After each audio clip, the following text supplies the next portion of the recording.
When a Christian contemplates the subject of the Garden of Eden, thoughts of perfect beauty, total harmony, and the complete absence of discord fill the mind. The scripture explains man's separation from this perfect paradise and God's sacrifice of his Son to restore a relationship with his creation. Every person who has ever lived has yearned for this restoration. When I was asked to create a three-dimensional representation of this theme, the concept of Eden restored materialized. The multicultural figures in the sculpture include a mother carrying her child to one side while holding a dove. The dove represents the lost and promised peace.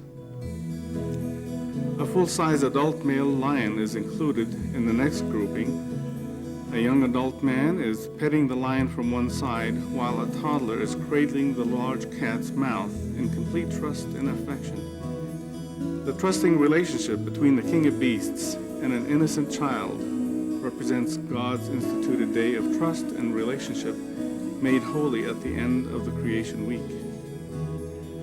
A young Native American boy sits at the feet of Jesus, and at his side is a pet lamb. The lamb is again in complete peace in the presence of the lion. The focus of the sculpture centers on the strong yet gentle figure of Christ. One child leaning over his right shoulder while another child is sitting in his lap examining the scar in Jesus' hand. Jesus' action of wiping away the tearful eye of the young boy along with the presence of the scars of the crucifixion are based on biblical references, including the prophet Isaiah, who said, "Be glad and rejoice forever in what I will create. The sound of weeping and of crying will be heard no more. The wolf and the lamb will feed together, and the lion will eat straw like the ox. They will neither harm nor destroy on all my holy mountain," says the Lord. There are about 150 steps involved in casting a bronze sculpture. Next, we'll show you some of the highlights. First, I create a clay sketch of the concept. I use live models in my studio, except for the lion, that is.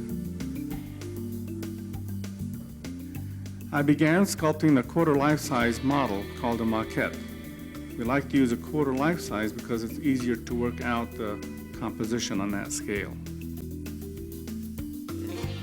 Molds are made of the maquette because we like to use a cast copy of the sculpture to enlarge from instead of using the original clay, which is fairly soft.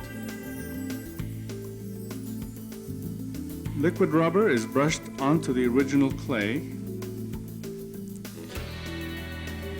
The rubber then cures at room temperature. Plaster is applied over the rubber to provide support for the overall shape, since rubber is so flexible. When the plaster hardens, it is removed from the rubber. The rubber is cut away from the original clay.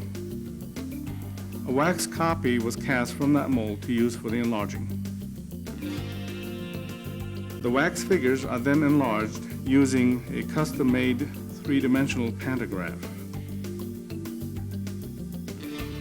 I then finish the details of the new life-size figures.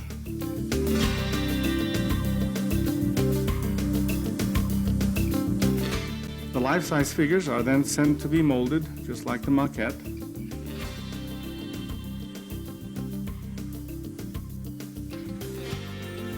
The mold maker will sometimes cut some of the elements to mold separately in order to facilitate wax pouring.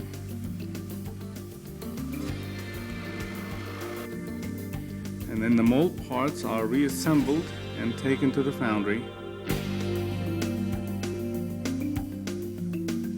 At the foundry, they pour the hot wax into the mold, sloshing around the rubber walls, coating them evenly. 3 to 5 coats of wax are built up in this process, building a wax copy of the sculpture that's about 3/16 of an inch thick. When the wax is cooled, the mold is opened and the wax copy is removed. Mold scenes are removed from the wax copy and some assemblage of parts is done at this point. Gates and vents are strategically attached to the wax in the process that we call spruing and gating.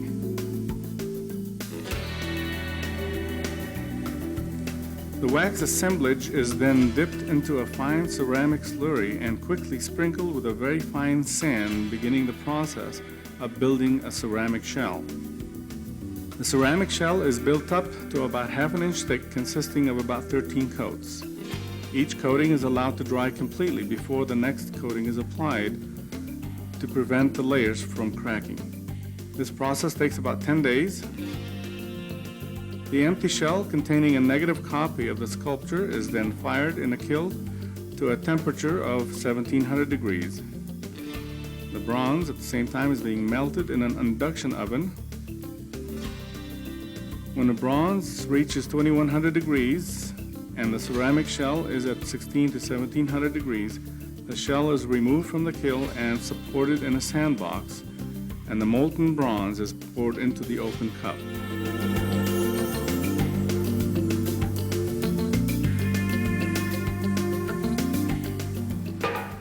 When the bronze has cooled, the ceramic shell is hammered off, revealing a rough bronze casting. When the metal comes out of the shell, it will contain some flaws. Metal chasing is a process of removing those flaws as well as restoring texture to welded areas. Nuts are welded to the bottom of the bronze. These are used to secure the piece to its base.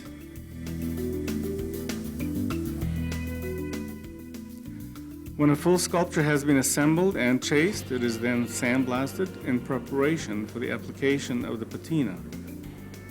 The patina is a chemical change of the surface of the bronze using acids and other chemicals. Multiple layers of chemicals are applied and then partially removed by scrubbing to provide a variety of accents and highlights.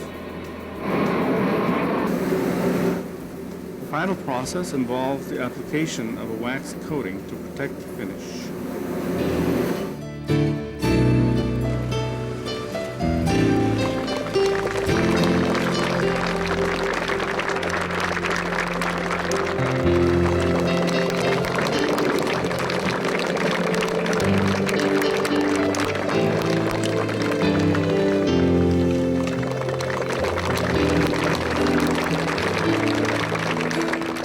One of the scriptures that inspired my work was found in Revelation 21, verse 4. And God shall wipe away all tears from their eyes, and there shall be no more death, neither sorrow nor crying, neither shall there be any more pain, for the former things are passed away. The restoration of the original Eden, complete with its full ramifications of everlasting peace, in the presence of our God, Creator, Savior, brother, and friend, is beyond words. It is my hope that this sculpture helps the viewers in desiring to learn more about the great hope of humanity.